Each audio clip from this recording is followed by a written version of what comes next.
Thank you so much for coming to this. It's wonderful to see pretty much every seat filled. My name is Alexandria Volk. I teach at various places around the Bay Area. I'm also an author and an artist. And this is Steve Barnes. Thank you. Sorry, I didn't realize. Oh, there she is. Great. I wasn't there. I missed you. She was at oh, there she is. No, that's Sumiko. Okay. Thank you. We together. Oh my gosh. What was it? We might still see it. We might still see it. We'll see it. I didn't know it was a dinner. Like, I'm a writer. Who organized that? Is it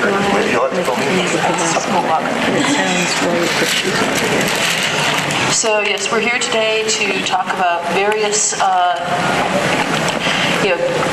ideas around the idea of black creators of fiction that actually gives full creative control. There have been black characters forever, but there always haven't been they haven't been done by black creators. And since I'm the low melanin person on the panel, I'm going to sit back a little bit and let these two folks talk more than anything else. So what I would like to do is to let Leslie speak. I've already done 2 panels about this, and as you guys can probably tell, I can speak at any length on any subject, whether I know anything about it or not.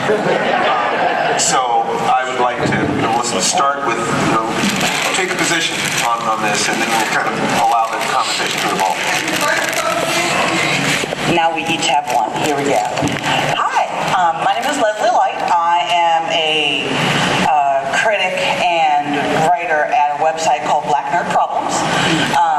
We have been around for about 5 years, and we do pop culture critique primarily from a black lens. We do have non-black POC writers as well on staff, or people that we have guest in for certain topics. And we cover everything from comics, TV shows, movies, and just also general nerdery and geekery, con life, right? So it's been a fantastic experience, and I get to go places. And I'm sorry, for me, this is very exciting to meet Mr. Barr.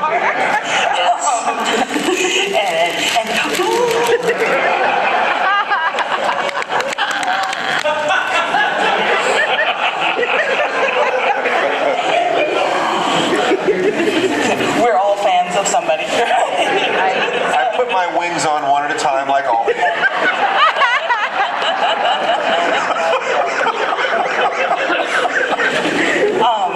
But I think that I'm on the panel because we at Black Nerd Problems and me as a writer, I do a lot of book reviews and book conversations. We have to take an opinion and a position about own voices and writing outside of your own voice, right?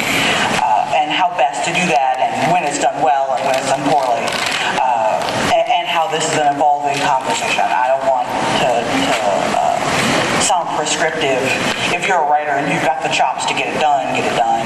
I'm not going to stand in the way of your creativity. At the same time, we have to consider that there's a lot of space between me writing in the voice of a white woman and me writing in the voice of a black woman. That's not going to be the same writing experience. It's not going to be the same reading experience for you. And that has value, right? In this particular case, right, we're talking about 2 huge, now they're huge, black characters in multimedia, in T'Challa and Luke Cage, both of whom were originally created by white authors in the late 60s. Approximately Early 70s for Luke Cage, late 60s for mid-60s, mid to late 60s for Black Panther. Yeah, somewhere. So that was a time when, as a black creator, there was no opportunity for you to create, right? Outside of your niche, right? There were black newspapers and black comics that we circulated amongst ourselves, where there were black cartoonists. But in a huge platform like Marvel, that was not something that we were doing out loud. So the only way for there to be black characters was for a white author, to champion them and take them to the fore. And the history of both Luke Cage and T'Challa, that's an uneven experience, right? They were written in an age of blaxploitation, which I adore, but which has some problematic issues, right? And at the same time, that representation is at least present. At least there was something that people in sort of the half generation before me were able to look at and explore and engage with, and at least agree or disagree about. I have a number of friends for whom Black Panther is their favorite superhero because he was the only black superhero they could dress up as for Halloween, right? And now here we are, what is this, 40 years later, and billions of dollars, right? Continuing series on Netflix, branching out, crossovers all over different kinds of media. So it's really exploded. And it's exploded in a lot of different ways. So a lot of those shows are still written and participated in by white people primarily, but those reins have also now passed over to black people and black men in particular. Both the Luke Cage series and Black Panther, of course, were directed by black male authors, black male directors. And now they're being written by black male writers and drawn by black male illustrators. And you can see how the art changes. And that doesn't invalidate the old experience, but it gives us a new one that we can engage in. And I think that evolution is if I were a deeper person, I would get my PhD in it. in tracking how they change from white creator to black creator kind of parallels the change in race in America from the late 70s to now. Right, I think you could make some interesting connections between how those characters have evolved and where we are today. I think that's a humongous introduction. I'm sorry. No, it's terrific. They needed to know who you are. That's who I am. So now, what I would like is prompts of one kind or another, because once again, what's important is that the people in this room who obviously are interested in this, and I really honor you and respect and thank you for caring about this. How can I serve you? What is it that you'd like to know? Just, whatever that is. As far as I'm concerned personally, in terms of this, there are no questions that are off base. We're among friends here. The science fiction field is starting to live up to its promise of actually caring about what we are as a species. This is different, and this is a moment I'm very proud of for my community. So if you as moderator would kind of call on some people. Storm and Blade?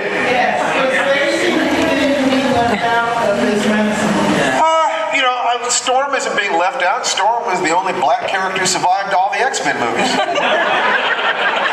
They literally killed every black man who ever walked onto an X-Men movie.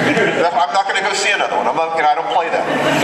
So Storm did just fine in that particular sense, except that they never really gave her any human connections with anybody else. So the other X-Men are connected by ties of love and family and so forth and so on. And Storm stands alone, pretty much. Blade, two really, really good movies, and the third movie where the studio tried to rip off Wesley. They promised him that he was going to get a love interest in the third movie, and as soon as they had his name on the contract, they reneged on that promise. So he sleptwalked through that movie. It was benchmark. It was wonderful, and the reason that they've been eclipsed by Black Panther to a certain degree is the same reason that I said yesterday that Volk and Iron Patriot are not on the same level as Black Panther, because T'Challa does not exist in reference to white people. All of these other characters, except Storm, because Storm doesn't have any reference outside of just herself. They carry white names. Their technology was given to them by white people. They take orders from white people. They're very safe. They're very familiar. They're very comfortable to certain kinds of people. But T'Challa, on the other hand, has his own history, his own name, his own religion, his own family history, his own culture, his own language. There's no comparison. So what black Americans were reacting to was a vision of possibility. Oh my dear God, and the fantasy of what I am. The fantasy of what I am. Here is an idea of what I might have been had this damage not happened to my people. And it's interesting that the reactions that people had to Wakanda. And I just had this conversation conversation, maybe no more than a week ago, but it's happened a dozen times. Well, if Wakanda is so advanced, why were they settling their problems, with spears? Did they see the Thor movies? They're so advanced, why is Thor using a hammer? Swords, spears, because it's the iconography of their history, because there is ritual that is happening here, and these people are respecting each other even if they're killing each other. It's super science at the same time that they're grounded. It is the creation of mythology that allows people to look at this and dream. When I take a look, I'm going to get choked up if I'm not careful here.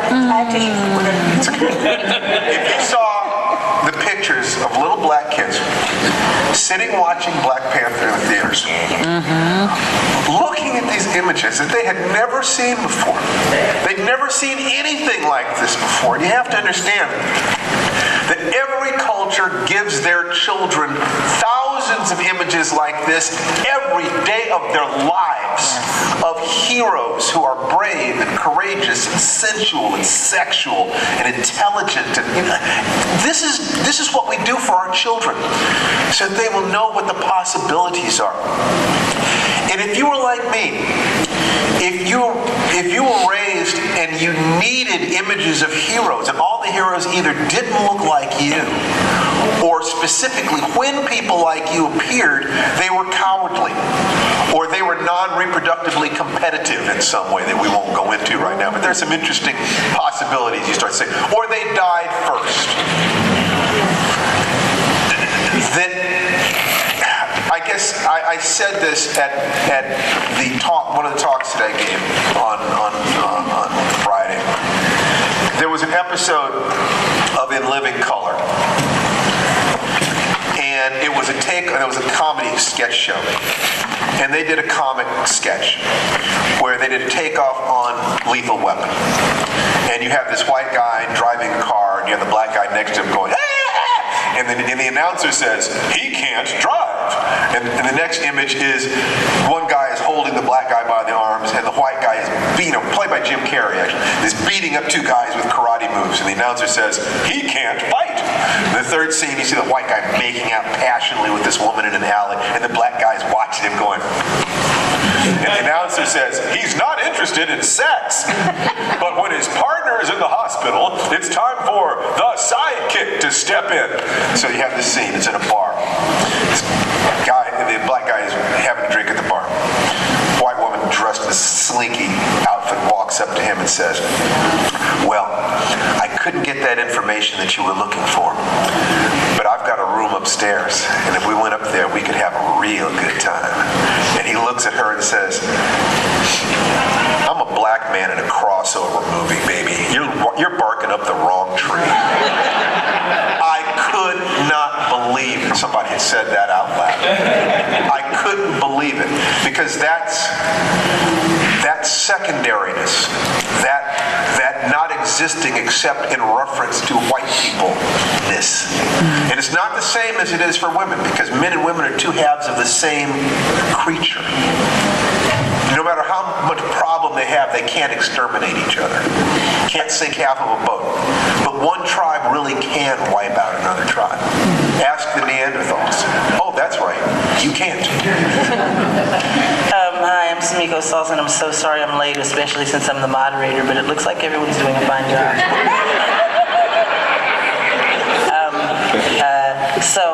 I don't know what people have talked about before, but one thing that I did want to talk about is moviegoer demographics. So currently, African Americans are the most loyal moviegoer audience, and there's a lot of denial about the fact that Black Panther's success in the box office has anything to do with actual demographic information, okay? That is because white audiences are more and more going to Netflix and on demand and watching movies at home, so they don't watch them in theaters as much. Latinos are the fastest growing new movie-goer audiences, right? So what I want to talk about with the panelists is, why is it that there's this persistent rumor that movies that have black cast or black produced or have black stars cannot make money at the box office. And do you think the Black Panther will dispel these rumors, or do you think that people will still see things this way in spite of the fact that there is actual demographic evidence to the contrary? Well, I think, do you have an answer to that? My answer's real short. Why is it that there's a persistent myth that black people and black casts and black movies don't make money? I think the answer is white supremacy. Because it's in the interest of a certain subset of the people who make movies to continue to convince us that we don't make money. Because if we don't make money, then we can't ask for money. And if we can't ask for money, then they can continue to exploit us in other people's movies. So it's all part of the system at large. I don't think I'm not feeling picked on, right? The system is designed to make sure that nobody really knows their real value. And so that's why we as black people have to continually stand up and continually spend our money on quality where we can, and not just on black products, but on all products that support us and that we can support. Because the numbers don't lie, but the numbers, they will erase them if they are not in their interest. So we have to know, and we have to continue to behave accordingly. That's my spot. I think it's possible to lay out some basic thoughts. A lot of human behavior in history is the result of emergent qualities, very simple things that multiply over generations or thousands of instances. One of them is people tend to want to see themselves. You tend to want to see what you see in the mirror to a degree. Another one is that when we screw people over, we tend to go into denial about it. We don't want to acknowledge what it is that we did. So let's put those things together for a second.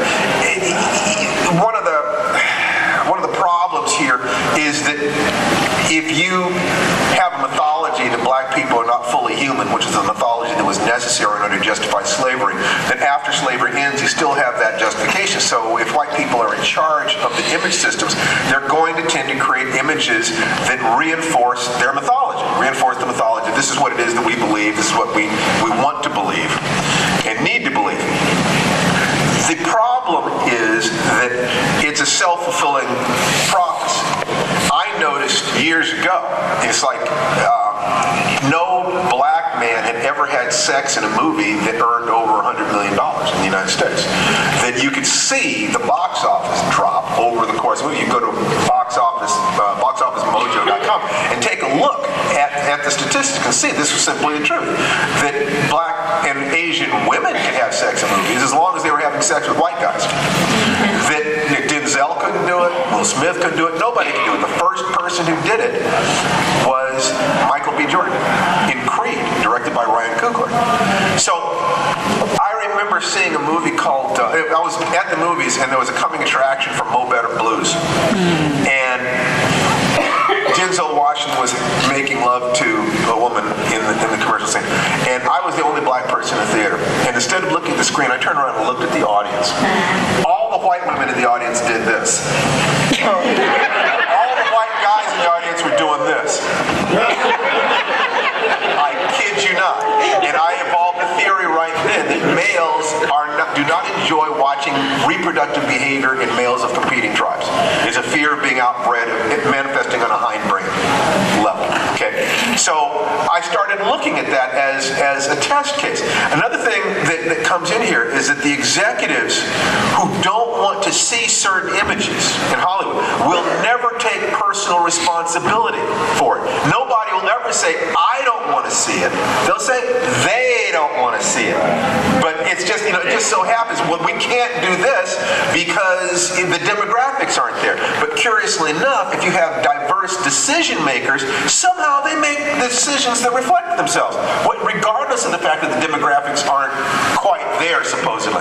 So you have the system evolves from choices that individuals make, most of which are unconscious, and it will evolve to benefit the people who created the system. That's what systems do, of any kind. So as the demographics of America change, as we get further beyond the civil rights movement and the generations born before 1960 approximately are dying off, what you get is younger people who don't want to be a part of that history and more brown people who have no interest in supporting that old system. So it is changing. You can see that happening. And so you're going to get more movies like Get Out and Sorry to Bother You and Black Panther and Spike Lee's Black Klansman and, movies in which gay people are able to express themselves and women are able to take power roles they hadn't been able to take before. And you're going to see more of this kind of thing. But you're also going to see people who are not going to be honest about the fact that they are not comfortable with this, trying to slow the roll, trying to push the tide back. And in some ways, all you have to do is wait for them to get old and die. That's a nice thing about death. Yeah, I want to bounce off what you're saying, but also, can you guys remind me when we get close to the end of the panel to leave about 10 minutes for audience questions, because I see some hands up. I actually wanted to take it back. Before you came in, the woman in the back corner had asked about Storm, and I think this relates to that. It's because Storm and T'Challa are, in canon, were married at one point and are not now, and they haven't been able to find a way to bring her, well, there's a whole contractual X-Men versus Avengers, blah, blah, blah, kind of thing happening on the TV, on the movie screen, but in the comics, they are together. And if you're, I talked to Reggie Hudlin about that. Reggie Hudlin wrote that. Reggie Hudlin wrote that arc where T'Challa and Storm got married. Yeah. And one of the things he said is that white fanboys were outraged. They hated it. In code language, they did not want her married. She was marrying beneath herself, as far as they were concerned. Now, what's the code that they're saying there? That they themselves were sexually turned on by Storm. They fantasized themselves with Storm, but they could not identify with a black man being with Storm. Yeah, and I think that what Steven's saying is right on. I'm biracial. My father was Jewish. He's dead. My mom's African American. She's in the hospital. She's not dead, but she's very ill. Oh, I'm sorry. Yeah. Oh, well, like my mom said, shit happens. Anyway, as someone who is biracial and who's been asked if my dad was black my entire life because people assume it's the other way, I've given these matters a lot of thought, and I agree with what Steven's saying 100%. I noticed that there's a trend. There are more and more biracial couples. However, it's always a white guy with a black woman. They had a few teen stories. I just saw The Darkest Minds. What was the one before that? A Wrinkle in Time. It's always a black girl with a white boy. Which is contrary to the actual statistics in the real world. Yeah, exactly. And Michonne and Rick. And although not everyone really thinks that I'm on the right track about this, I'm pretty sure that in the comic book and in the TV series, they killed off Glenn Reed because he got a white girl pregnant, because that was Rick's foster child and was safe until he actually did this thing, which was to impregnate a white woman, which is, anti-miscegenation laws and Jim Crow were all about the fear of a black man impregnating the white girl. And this is, something people don't really want to talk about, but in slavery, biracial people were generally the children of a white male who was a slave owner. So you had lots and lots of biracial children who were born into slavery to white male plantation owners. So there was no fear of the white man impregnating the black woman because the black woman was chattel.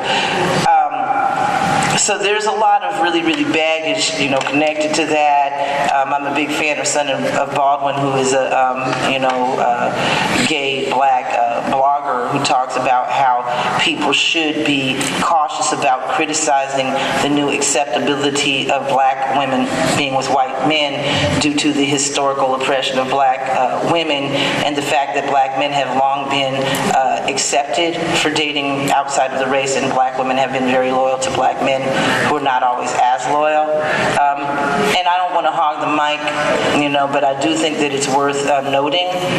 There is a very real fear of men of color being with white women, especially black men, whereas the black woman is becoming increasingly sexualized, like Michonne, and desired by white men, and therefore when this kind of thing happens, Sleepy Hollow, that's another one, they support it and they don't really want the couples broken up. Nicole Bahari, my wife knows Nicole Bahari, and they were trying to force a romance between her and the white lady. She did not want to do it. And it actually ended up with this problems on the series, because they were trying to force this particular image. In terms of why it happens, remember the line from Conan, what's the best thing in life? Crush your enemies, see them driven before you, hear the lamentations of the women. Okay, what does that translate into? You kill the men, you rape the women. Rape the women. That's what happens, okay? And that's one of the advantages of power. Anytime you have a powerful group taking another group, one of the things that happens is their genetics, take precedence, and with meaning exactly what you think it means. So there's nothing special about what happened in the United States. But what is special in some ways is, once again, the mythologies about what it means, and the technologies that make it possible to enforce those stereotypes and make them as, Gone with the Wind is probably the most popular film that will ever exist. There will never be another movie that captured the American consciousness the way Gone with the Wind did. In all likelihood, in adjusted dollars, nothing has even come close to Gone with the Wind. And it was specifically a tragic, lost cause, Southern Belle mythology. They said it in the opening crawl. It was a glorification of the institution of slavery and what it made possible in terms of a landed gentry. That you could not touch that image system. Slavery. You can't even count the number of movies that exist about the Civil War. But if you ask about the number of movies that deal with slavery from the position of slaves, there's almost nothing. Amistad was not about slavery. It was about free Africans on the way to be. Beloved was not about slavery. It was about ex-slaves. Glory was not about slavery. It was about ex-slaves. All these movies, you could not look at the thing itself, arguably, not totally, but arguably up until Django Unchained, when a crazy man named Quentin Tarantino finally talked about and showed the institution itself. And Reggie Hudlin, who executive produced that, when he said something interesting, he said that there were only 4 directors in the world who had the juice and the ability, to get that movie made. 3 of them didn't want to do it. So I look at that as being a third rail.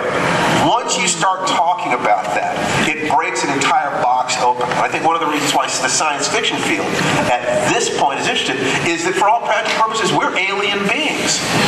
You don't know us.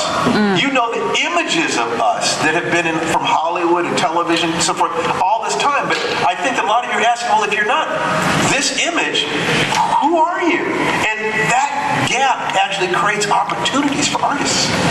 Black artists who are willing to represent our experience will find the people who say, I'm going into a new world. I've never seen this. I've never thought about this. It's exciting. And I think it's necessary. It's definitely necessary. And, due to the institution of slavery, there's a lot of baggage on white male, black female relations. So, you get these slurs like bed wench being thrown at people, in these relationships on programs like Scandal, right? So there's a lot of really, really, really, really baggage there. And also there's baggage connected to biracial people. For example, biracial women like myself are sexualized, and biracial or light-skinned, men, even our president, are seen as people who should be in a door-opening position or become tokens because that was their role as the son of the plantation owner. And this keeps peeking through in the movie reality too, which I guess is why Wakanda's refreshing. No one was really mixed there. What do you think about that?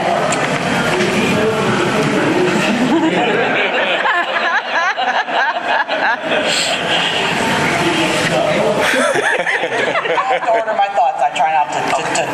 I have a quick comment about that if you guys want to order your thoughts. Yes, One of the things that I think was really amazing about Black Panther is that its depth of artistic and aesthetic fealty to an actual African aesthetic, color, costume, all of the stuff, and right down to the casting. And I think that aesthetic was one of the things that grabbed people, because everybody looked at that and went, oh, wow, that's beautiful. And if you hadn't actually been part of that, if you actually haven't seen that beyond, seeing, some dashiki somewhere in, dusty hanging up in somebody's closet, you're not going to know the depth of that. And I think the depth to which the designers and the costumer and everything else brought to that was something that just opened people's eyes. Just because it wasn't just one thing. It wasn't some leftover from the 60s. It was absolutely amazing. Although, personally, I am aware that Killmonger is a villain because, look, he killed a black woman just like she was nothing, right? I do understand why a lot of people, I live in Oakland, identified with him because there's a bit of playing off the glory of old pre-colonial Africa before the white colonizers showed off versus the tainted Africans that are now in Oakland and have become corrupted through exposure to white culture and colonizer blood. So, I think it's good because it is something that forces us to think about who we are in the African diaspora. We love Africa. We want to go back to Africa. Africans accuse us of appropriating African culture, in fact, because we're not really African anymore. We're now part of the Africa diaspora here in America. And that means we have to own a lot of things. The movie forces us to own up to how much we have absorbed colonizer culture ourselves. And I had some really touchy friends who are Creole telling me they didn't have any mixed people in Wakanda. I'm like, girl, I didn't see any light-skinned people there. They don't have Creoles in Wakanda. You're not there either. You got the blood of the colonizer running through you as well, so. I got my thoughts. I think for me, it is, while yes, there's a conversation to be had around multiracial people in Wakanda, not in Wakanda, here, wherever. The thing that really struck me, and continues to strike me in both of the properties on in the syllabus, right, Black Panther and Luke Cage, is that they show a variety of blacks. That it is not merely just light-skinned people or just dark-skinned people. It is a variety of all of us existing together in our more ordinary habitats, right? Like, Luke Cage was some of the most ordinary stuff if you watch the first series, right? In terms of them just standing around on the street corner talking, or being in a barbershop, or being at a house, or having drinks and having sex, and being utterly normal in everything they do, and across a range of shades and looks. And very often we see in the media, I think that's where the multiracial question comes in, is straighter hair, thinner noses, lighter skin, as opposed to darker skin, wider noses, wider lips. Well, hold it, we are all black together, we are all here together. We exist in this space side by side. And I'm not saying that's always a smooth existence. We are not always best of friends, right? But to continually oppose us, I think, is also unfair. And these shows really, because they are now moving from an older space to a newer space, are stopping that opposition and showing us side by side. I think that if there had been multiracial people in Wakanda, that would have been about as artificial as a glass flower.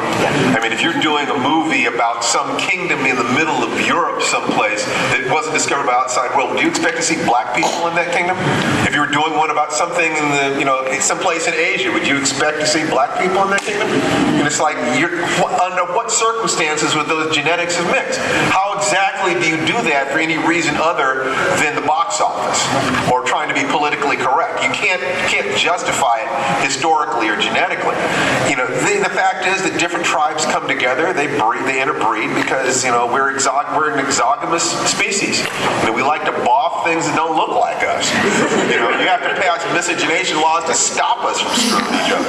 You know, so, you know, the idea of light-skinned people as part of what happened during slavery is totally to be expected. The problem, of course, is the denial about it, and then passing laws and lynchings and other stuff to try to keep black men from doing to white women what white men were doing to black women. So that's part of the male game. You know, it's like, you know, you want access to the females of the other tribe, but you keep the other tribe from having access to yours. And once you understand that that's what the game is, the rest of, you know, you are capable of looking at all the bullshit justifications as nothing more than, oh, that's how they're rationalizing it this time. It doesn't mean anything. Yeah. It's just, that's the way human beings are. And then you've got to deal with the male gaze as a factor in Hollywood. So since male gaze is what dominates it, and it's been white male gaze up until now, unless people can adjust to the fact that audiences are no longer predominantly white, they're going to be making creative decisions based on what they think white men want to see, which apparently is a lot of black girls going out with white girls these days. So that's a thing that keeps happening. But, but we do have a lot of black people interested in black families, which I think is very valid. I would have thought that Wakanda was not as powerful if it had a bunch of light-skinned people in it. My mother's dark-skinned. I'm really sick of seeing a bunch of light-skinned people taking all the roles. I can't understand why they can't get a dark-skinned Storm. You know, that's not the Storm in the comic books that I read growing up. Right. You know what I'm saying? And it's not like there's a shortage of biracial or light-skinned female characters. Why take that one and ruin it twice? Okay? You know? Now, if they put Storm with Gosh, T'Challa, they're going to be putting T'Challa with Halle Berry because I don't want to see that. It's not going to be Halle Berry. It's not going to be Halle Berry. Wow. She had a question. First of all, just thank you. This is the realest conversation that I've ever seen at a con of this size. So thank you, first of all. Y'all have raised 3 questions in me now. First of all, we need to do a panel about Westworld and why we see the black woman. Why are we seeing her naked so many times versus the blonde, right? So that's another Westworld panel for next time. So, She looks better. Black Panther, the box office, unexpected results, right? Profits-wise. Hollywood, to your point, had their idea of this is what America wants to see this summer. Black Panther came in and, oops, disrupted everything about the expectations.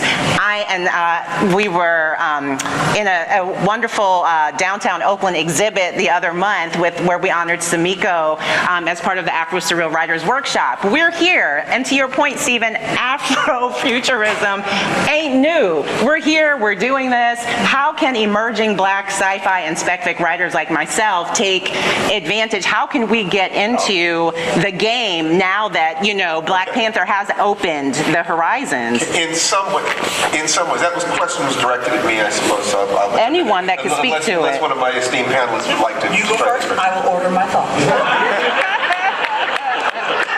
First of all, fuck Afrofuturism. Don't even worry about it. Don't even think about it. Just write who you are. If you have been observing the world, then you will write from that. You know, art is self-expression. It's expression of your deep self. So speak from your heart. Write the stories that you wish you could have read. Write stories directed at a younger version of yourself. If you do that, other people will put a label on it. Other people call it Afrofuturism, Afro-Surrealism, or this or that. That's nice, but the label isn't the thing. Let me talk rephrase. about the label. I'm sorry. My question to more pointed is, what are the outlets available? Where would I submit? How do I get? Start with short stories. Start with Where? short stories. Yeah, you know, so there are writers' workshops all over here where people who know much more than I do about what the markets are will be able to do that. But there are anthologies and magazines and online things and so forth, and that's where you'll get going. After that, make your own short film if you want to get into films and start stair-stepping your way up there. But short stories. I would recommend, there's a magazine called Faya Lit Magazine, F-I-Y-A-H, Faya. And they are putting out, in conjunction with Fireside Fiction magazine, they are putting out a report every year of the state of Black spec fic, and it includes a list of markets and how often they are publishing Black people. Okay. So you can get a list of who will publish you versus who might not. And that's not designed for you to then not submit to the people who may not have a historical. But at least then you know going in, these people have not historically, or these people have historically, so that you can have a more informed approach to your submissions. Look, writers like Chip Delaney and Octavia Butler and Nalo Hopkinson and Nnedi Okorafor and so forth and so on have walked this territory before you. Ask yourself, where were they published? Any of those magazines that published them would be willing to publish you if your work is good enough. Certainly. Okay? So don't ghettoize yourself, but also don't ignore those markets either. Right. You know, so it's a matter of working backwards from the kind of career you'd like to have, and then taking the steps to get there. I see so much talent out there. I see so many people doing so many things. The door is open. The question is whether or not you can leave your scar tissue behind and walk through the door. Yes. So I actually have a response to that. You know who I am. I'm local. But I put together 100 Black women in horror, so I'm best known for that. It's a list of biographies and interviews with Black women who do horror. If you have decided that you're going to write things that have African characters or are Afrocentric in any way, then you might as well go for that market. I know a lot of people think you should just go for the mainstream market. I don't agree. I think that if you're an LGBTQ writer, you should find out where they have LGBTQ writers published. And I think your chance of getting into an Afrocentric anthology is better. There are a whole bunch of Black people who put together anthologies. Black women specifically are doing things as well. I found a lot of resources through Women in Horror Month. I would get very involved with that. It's in February, which is also Black History Month, and find out about that if you write any horror at all. I also think that you should find any types of anthologies that are Afrocentric. I think it's called Dark Matters. You find is the first one that I found out about. Since then, my friends Kenitra Brooks and Linda Addison have one that just got Stoker nominated, which was called Psycho-Lax's Daughters. And I have one that's just got on the Stoker's recommended reads list, which is called Black Magic Women. And I am pretty sure that if you get on my Facebook page and on the Facebook page of every Black author you actually know and every publishing company that publishes Black authors, then when there's a call for entries out there, you're going to get the call. I hear people give the same tired old speech about how you shouldn't find specifically Black writers for something and it should always be about the quality of the writing, blah, blah, blah. But the truth is glass ceilings are built based on access, which has to do with the good old boy network and who you know. It is really, really about who you know. If you know the people, then when they put a call out for submissions to an anthology, you're going to read it because you're talking to them on Twitter or on Facebook or wherever. If you don't have these connections, then you're not going to find out about the call and you won't submit. I got your call because I was on a list of local Black authors who write things that are Afro-surrealist or Afro-futurist. I'm a horror author, okay? Not best known for any kind of sci-fi. So get your name out there in people's, face by networking with them. When I first networked with people, I started blogging and interviewing people. People don't want to talk about you. They want to talk about themselves. They love talking about themselves. If you start a blog and start interviewing people who write the type of writing you do, pretty soon you're going to know all those people because you're talking to them about themselves. And I also want to say this, really famous people are super down to earth too. It's always people no one knows of who have a crap attitude. The more famous they are, the more usually easygoing they are and accessible they are, especially if you want to talk to them about their work. Well, you're also doing something that you needed to do, which is you're here at a convention meeting people face to face. Find an editor that you'd like to work with. Make a short list of the editors you'd like to work with. Haunt their panels. Get to know them. Ask them out for lunch. I mean, seriously. And they said, listen, I will buy your lunch if you let me ask you questions. Let them get to know who you are so that when your story arrives, they see a face connected with that name. They remember a conversation that they had with you. Get into those networks, people. It really is hugely a matter of social networking. There's no question about that. And as Stephen said, right, your genre, don't start there, right? We critics and reviewers will decide, right? And we'll be wrong, because that's what we do, but that's an after-the-fact decision, I think. There was someone else with their hand up before you, but, okay, I guess the hand's down.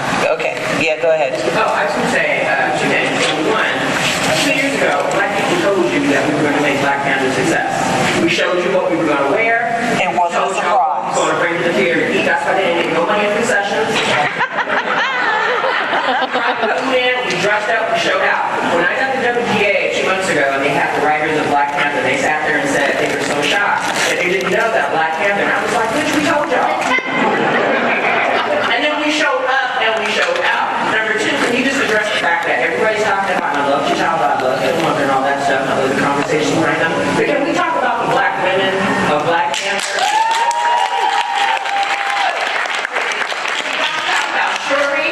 For those of us Black Americans in the science, I teach at Alpha Science School, and I teach in science. When I saw Shuri, and I saw all those badass Black women doing that thing, I would say this, and you can fight me out if you want to outside. I would say this, I would say that the success is those Black women characters. We love all the dudes, but those women, Yes. I mean, without them, that movie would not have been what it is. I will stand by that, we can fight later. Lisa. I have my Twitter account is what fresh out of this. I stand by what I say. I follow you.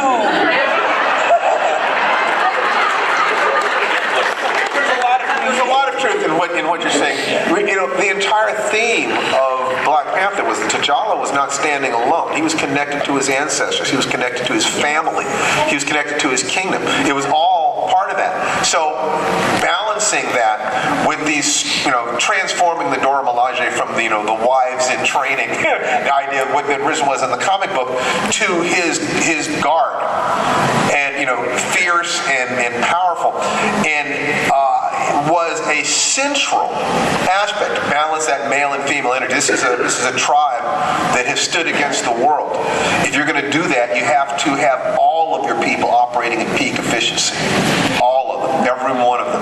It was magnificent in that sense. There's no question about that. They did something, I've heard a lot of women talk about the no man's land sequence in Wonder Woman, where they'd never seen anything like this before. I understand. I was sitting there watching that scene thinking, oh my God, this is history I've been watching here. Black Panther was nothing but moments like that. For Black people, we sat there was hardly a moment in that entire movie that was anything we had ever seen before. That's why we reacted to it the way we did. And on, I think, an unconscious level, y'all can feel that too. This is something new happening here. And the revelation of this kind of power from those women, female animals are about as deadly as male animals pound for pound. We human beings have played a game of women being weaker, pretending to be weaker than they really are, men pretending to be stronger and braver than they really are, because it worked for producing maximum grandchildren. And we're actually kind of re-examining that question now. Wakanda was nothing except this is reality. People are fierce and tender. So I think that they touched something very special with those, and I am so happy for, my wife was vibrating while she was watching that movie. I want to make sure she gets to talk. Sorry. And also, I did want to say something. I agree, but I don't entirely agree with you. I think that first of all, although a woman the same size as a man can be as strong, the max weightlifting record for a man is something like 4 times as much as a woman. Men are actually physically stronger than women. In the movie, they had women as sensitive and rational, and they were the ones who ultimately challenged Killmonger and challenged the men about whether or not might makes right, and they actually did, decide that him winning this challenge didn't mean he was right. So they challenged things in a way that the men didn't do. And I am sorry I can't remember the name of the character. Right. She challenged her husband. Okay, that was a very powerful moment. Now, as far as Shuri goes, I'm a big fan. I heard she's going to be the first queen. Spoiler alert from the comic book fans. I am someone who's very, very, very interested in technology, but I found that black people have a real uphill battle with, technology. I'm being cyberbullied right now, and I'm being asked to step down and sit down, and it'll all go away. Okay. We're made to feel unsafe in cyberspace. A bunch of people were bullied, including Leslie Jones, for things like being in movie roles. Okay, the people who do this kind of bullying are very technically advanced, primarily white men, who do a lot of hacking and then make people feel stupid when they attack them. And I would love to believe that young Shuri, I gotta stop, would defeat all that someday at the end.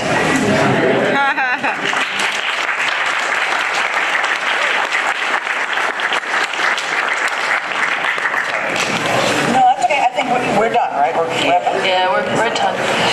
Okay. Thank you, everyone. If you're, the UCLA class that Tananarive taught on Afrofuturism is available online now at afrofuturismwebinar.com. You might want to take a look at that. Are you going to be posting this? Yeah, eventually.